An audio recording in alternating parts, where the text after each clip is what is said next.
Hi, Steve Gordon here, your friendly neighborhood Napa carpet repair expert. And if you've been searching the internet in hopes of finding a solution to a carpet problem, you've come to the right place. I've made this video here to answer all of your most frequently asked questions all about carpet repair. Now, if you need more information after you watch this video, feel free to call us here at the office. We'll take all the time you need to answer your questions. What else can I say? Aside from that, we'd just be honored to come out and fix your carpet. And that's about it. I hope to hear from you real soon. That's when I could start helping, and enjoy the video. Here you go.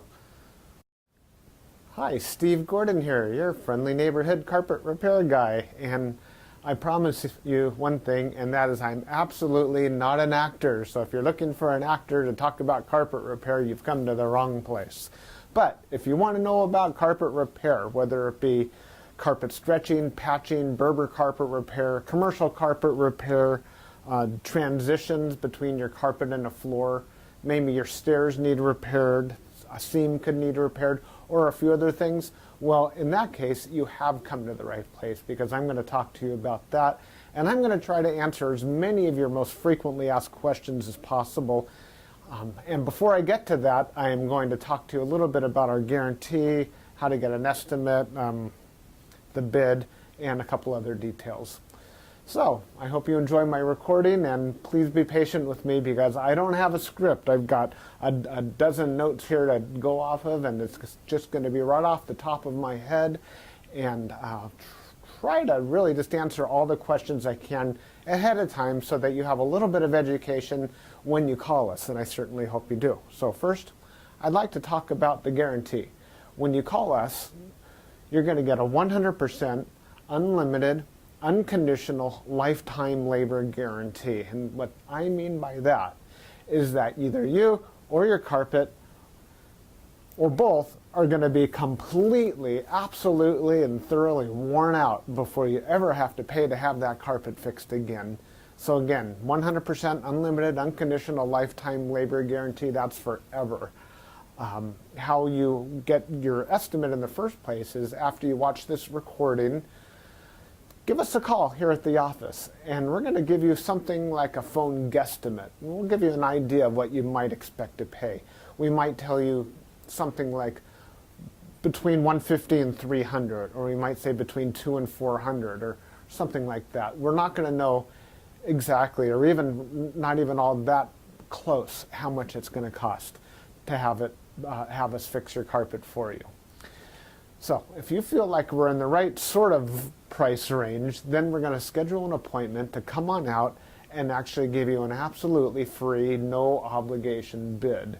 At that point, if you feel the bid is fair, and I'm sure you will because it's our business model to give you a fair price so that we could do the job right then and there all in one trip. We would really love to just do it in one trip. Now, I understand that sometimes you need to get a bid on one trip and then come back at a different time, have us come back at a different time to actually do the work. But by and large, it's normally best to just get it all done all in one trip, and that's how we'll give you the best price as well. After all, driving out to your place once is going to be less expensive for both of us than it would be to drive out to your place 2 or more times. Now, another thing about the absolutely free, no obligation bid is at that point we're going to actually have an opportunity to see the work. We're going to see exactly what needs to be done, because you see, when you call us on the phone, even though you think you've explained the situation thoroughly, it's very likely that either myself or one of my assistants here that helps me answer the phone won't really understand exactly what we're dealing with until we actually see it. And so that's why we really do want to come out and give you a bid in person. And by the way, if you don't like the bid, if you don't think it's fair, we're going to walk away absolutely empty-handed, and that makes us sad. So sad, because we want to be out there, we want to fix your problem and put a check in our pocket and go off to the next one. After all, this is what we do for a living. This is how we feed our families. Speaking about money, please don't pay cash.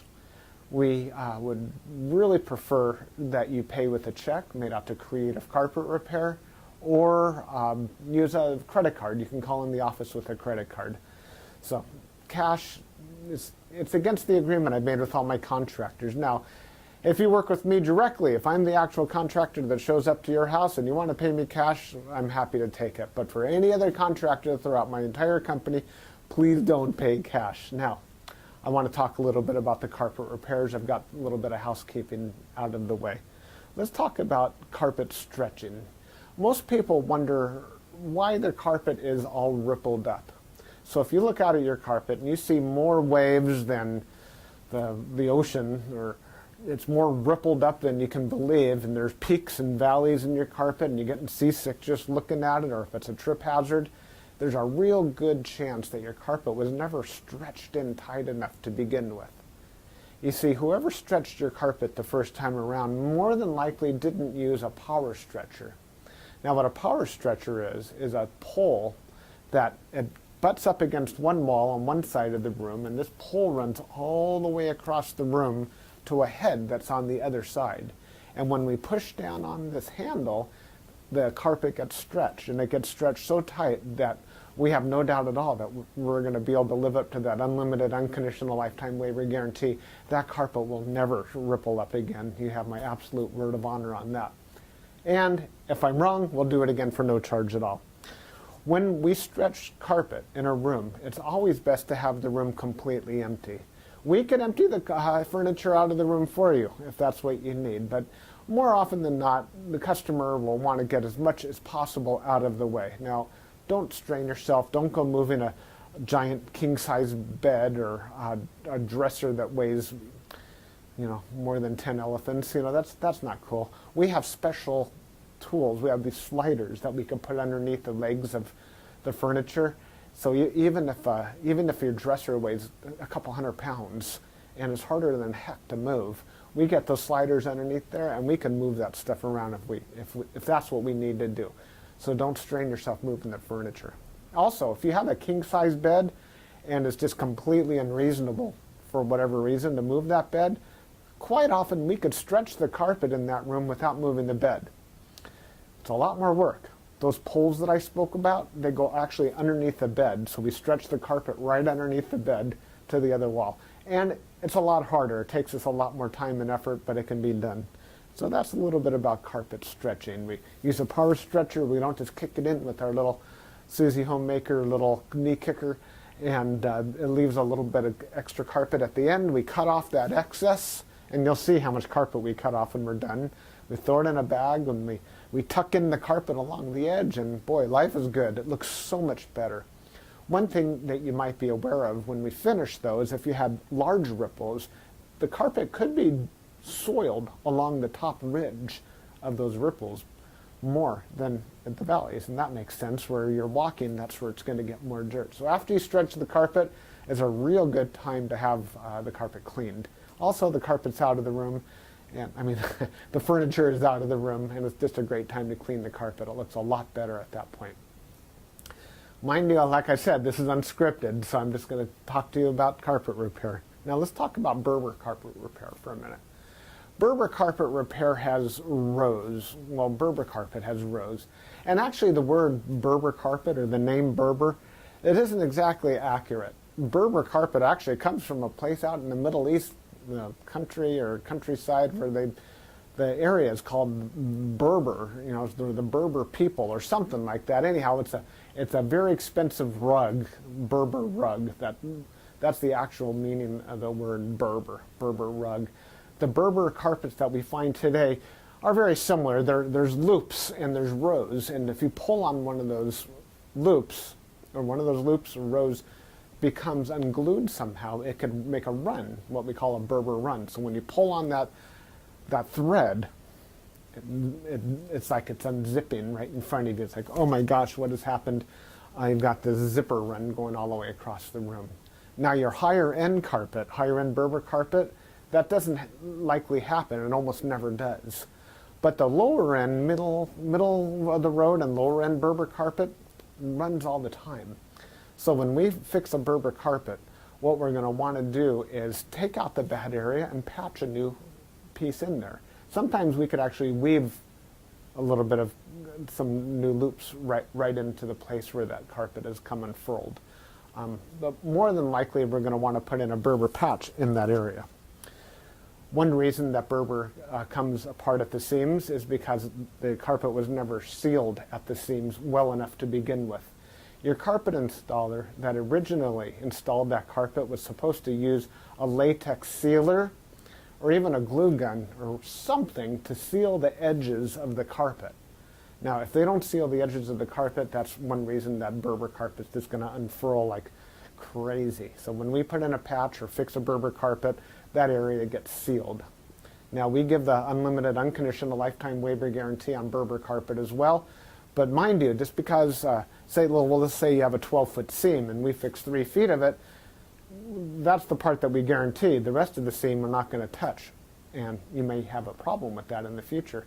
And that's certainly not our business to cover something we've never actually worked on before. Now, after Berber carpet patching, I'll just talk about carpet patching in general. And this includes the Berber. When you call us to have your carpet patched, the first thing that we're going to ask you is if you have any extra carpet to do the patch with. If the answer is yes, well, we're golden. We're ready to do the job. If you say no, you don't have any extra carpet to do the patch with, we'll ask, well, can we take the carpet from a closet or maybe even from underneath a piece of furniture? Because what we can do is we can take a piece of carpet from a closet and patch it right into your damaged area. And it usually works out really well. Most people would rather have a piece of carpet missing out of their closet than have a terrible, nasty area in the middle of their room where they'll see it all the time. After all, inside the closet, you usually have that covered up with shoes and old photographs and baseball bats and everything you've ever collected in your life. More about carpet patching is if you don't have the carpet to do the patch, there's really nothing I can do to help you. So you're going to need to find that carpet to do the patch with before you bother having us come out there, because if we don't have the carpet to do the patch, we're stuck. Our hands are really tied. There's nothing we can do. Now, you're probably wondering how the patch is going to look when we're finished. It's real hard to say, especially in a recording like this. So just between you and me and a million of our closest friends here watching this recording through time, that patch is likely to be visible.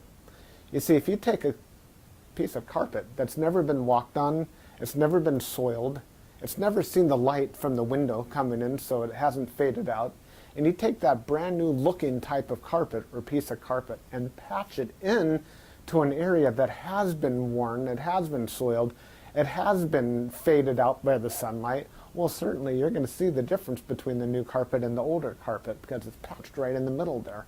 Certainly it's going to look a lot better than the situation you probably have right now, but patches are visible. Another reason a patch might be visible would be because, well, thick carpet, thick nap or plush carpet hides the seams quite well.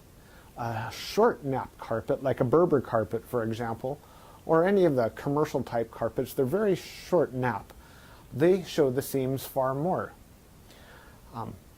Another thing is that the rows have something to do with it. When we cut a carpet in the same direction as the row of the carpet, well, those seams are by and large less visible than the seams that we cut that cross the rows. When we cross the row, well, it's unavoidable to do that if that's what we have to do to make a patch.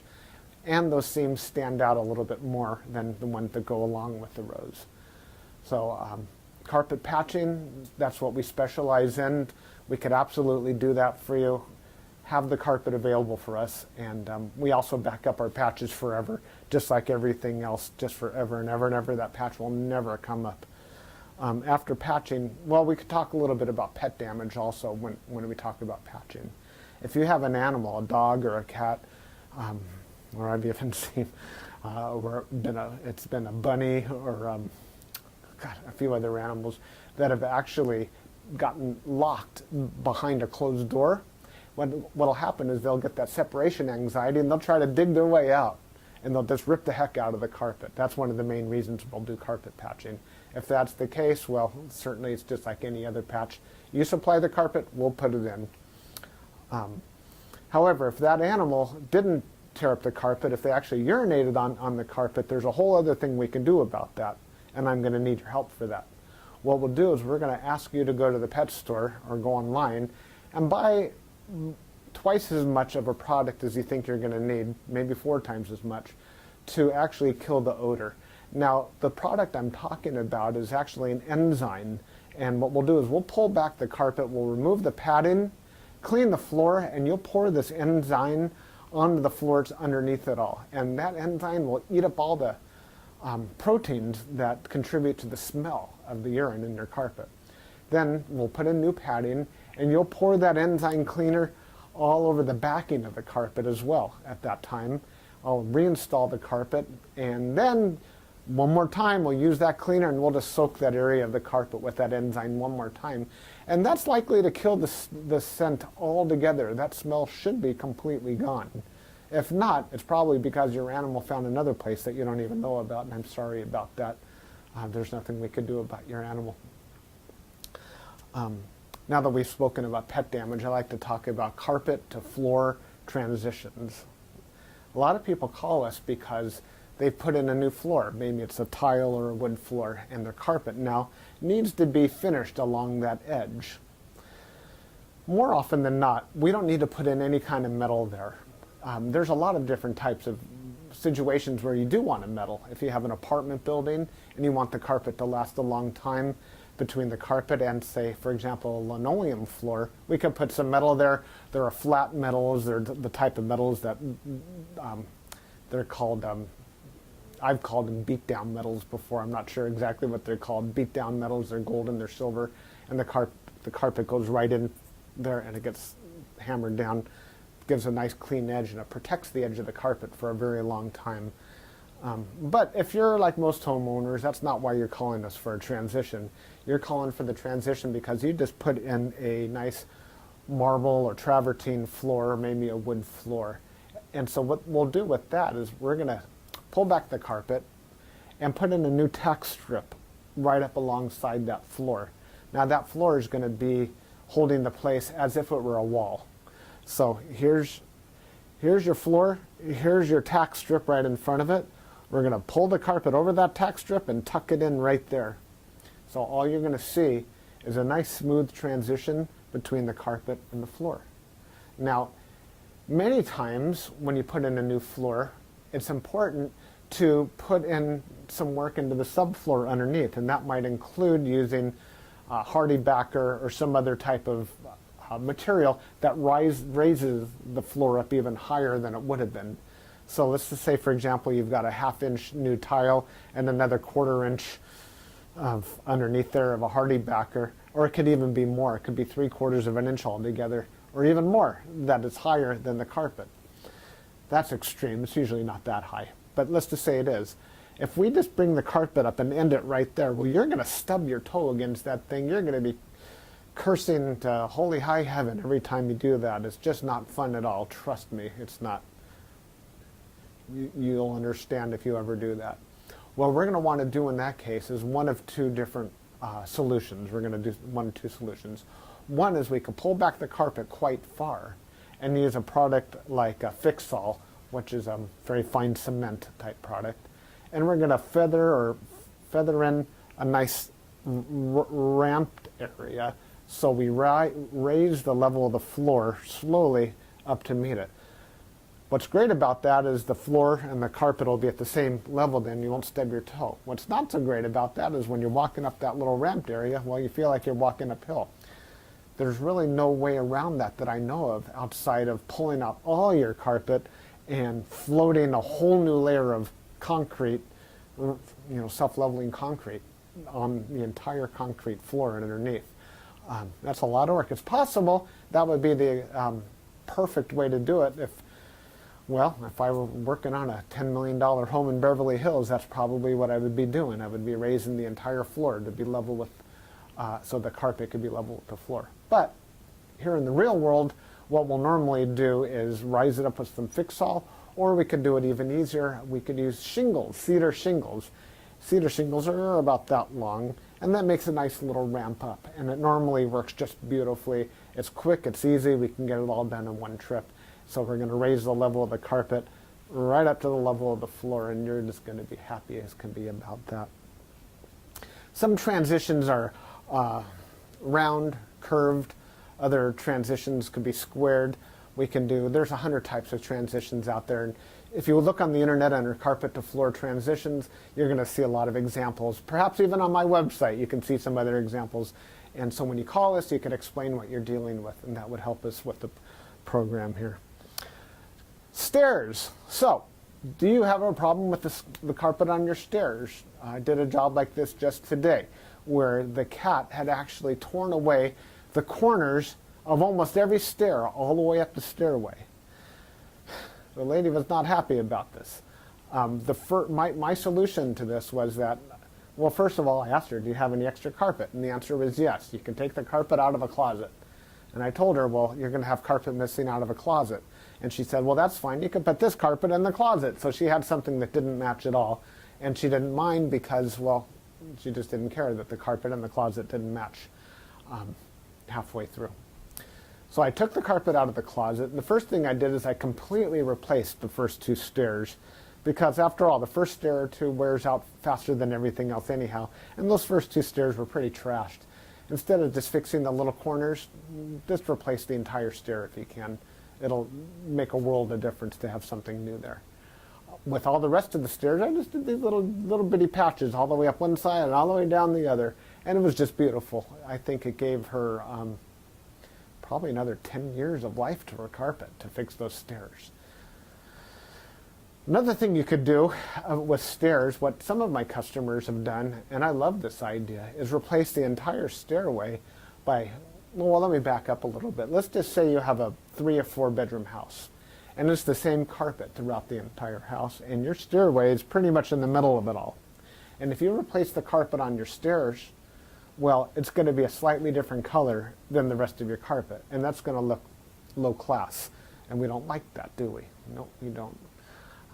What I would suggest in that case is that we take the smallest room in the house, maybe a small bedroom or nursery, and pull the carpet out completely from the smallest room in the house and buy new carpet for that room. Then we have maybe a 12 by 12 piece of carpet, and we can replace the entire stairway with that carpet. That way it matches the entire rest of the house except for that one room. That'll easily save you $4,000, $5,000, $6,000, $7,000 right there. And it's a lot less work too. So I like that idea. You get a whole new stairway. A lot of people, you walk in the front door and there's the stairway right there. If the stairs look bad, it's hard to recover from that first impression. So take my word for it. That's a really great way of going. No stairs. Commercial carpet repair. If you have commercial carpet and that needs to be repaired, it either has ripples and waves or it needs a patch. If it's rippled, it might need to be stretched. We've already talked about carpet stretching. On the other hand, it might have a different issue. It could be your commercial carpet was glued down to concrete to begin with. If that's the case, what we do is we actually take a knife and we just cut right down the middle of those ripples, cut right down those bubbles, and we will re-glue the carpet right underneath there and smush it all down, and believe it or not, those bubbles are going to be completely gone. They might be completely invisible when we're finished. You won't even see where we cut it, because where we cut it is exactly where we put it back together. The carpet will be nice and tacky before we push it back down.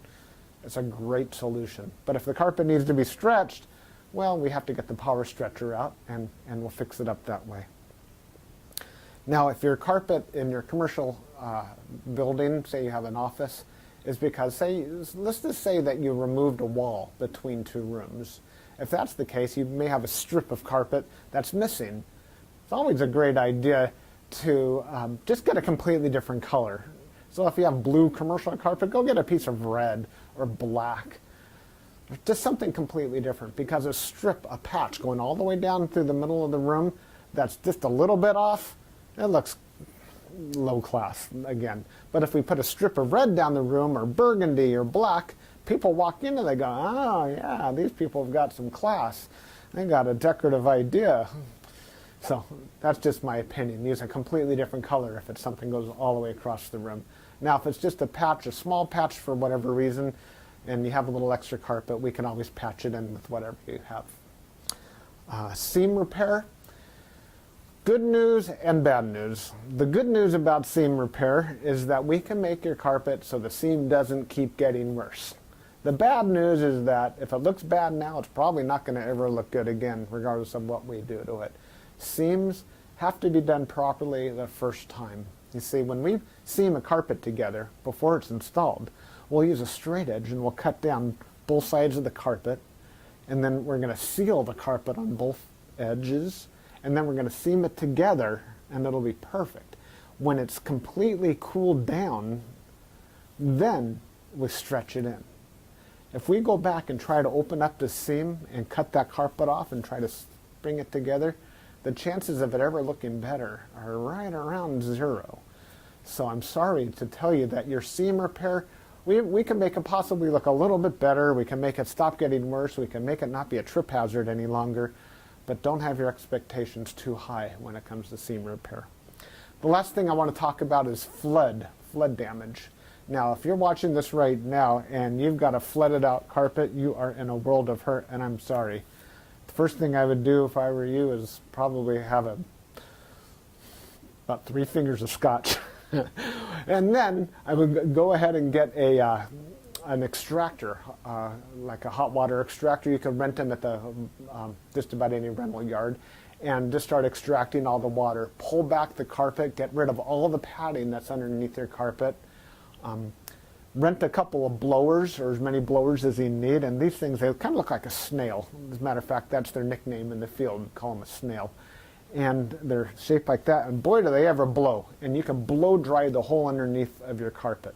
Set it up and get the carpet completely dry. At that stage, that's when you call us, and we can supply new padding, put a new pad, reinstall your carpet, clean the carpet for you if you're in an area that we do carpet cleaning, and life is good. You can put your furniture back and you'll be happy again. You don't have to do it yourself. If you want to call a company, even ours, depending on your area, can do that extraction for you as well. Now, if it's really flooded, I mean, seriously, like you're ankle deep in water, don't even bother. It's beyond almost everybody's ability. That means that your baseboards are all going to be all wet. A professional company will come in, remove your baseboards, and we don't do that ourselves. They'll remove your baseboards, they'll drill holes in the wall, attach blowers to your walls, and blow dry the entire area, inside the walls and out, the carpet, the floor, the whole shebang. And then we can come in and put the carpet back down at that point. So I hope that I've answered your questions. If you have any additional questions, now that you've heard me talk for the last I don't know how long, feel free to call me here at the office. I would be just tickled pink to hear from you. If I'm not here, one of my assistants, whoever answers the phone, will be well trained and will be able to answer any questions that you have about carpet repair. And then at that point, we'll be absolutely positively honored if you would have us just come on out to your place and fix your carpet for you. And that's all I have to say. Again, I'm Steve Gordon, and I promised I wasn't an actor, and by now you believe it. I'm a carpet repair guy, and I'll be looking forward to hearing from you, so please call me. Thanks. Bye-bye.